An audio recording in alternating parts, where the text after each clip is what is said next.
Fuld greb. Og hvad sker der? Ja, hvorfor gør hun det? Hun går over i hendes frustration. Og så belønner Christian hende, ikke? Så en hund som hende der, som har så store problemer med at finde det der ro, der skal til, og lige den arbejdsro omkring standhals og bider og sådan noget, der giver det fandme ikke meget mening, at man bliver ved med at stå og bare arbejde standhals, fordi det er ikke der, vi har problemet. Det er her, problemet det er startet. Er I med? Jeg var inde med, Christian. Yep.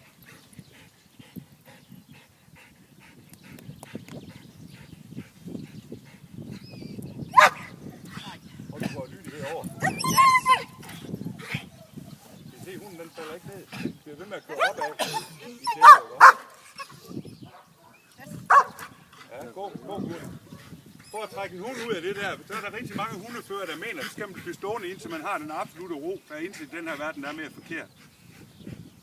Man skal trække hunden ud af det, som den er i gang med. Og det kan man gøre ved at gå ud og gå lydighed med den, som Gurli hun gør nu. Hvis man går lydighed eller kræver ro ind omkring figuranten, hvor det er allersværest for hunden, så får du den modsatte rette effekt. Det er ikke der, den skal lære det, hvis den i forvejen er svært ved det. Du går ned og lægger hende klar igen, Gurli. Ja. For aldrig nogensinde en styrbar hund under gruppe C til en prøve, hvis man kører konflikten op allerede derinde.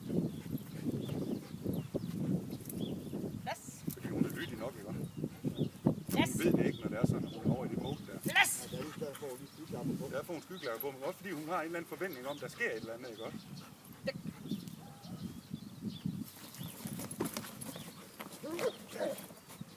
Super godt der. Allerede tredje gang hun bider, så skifter hun ikke bid, der kommer kun lyd, ikke også?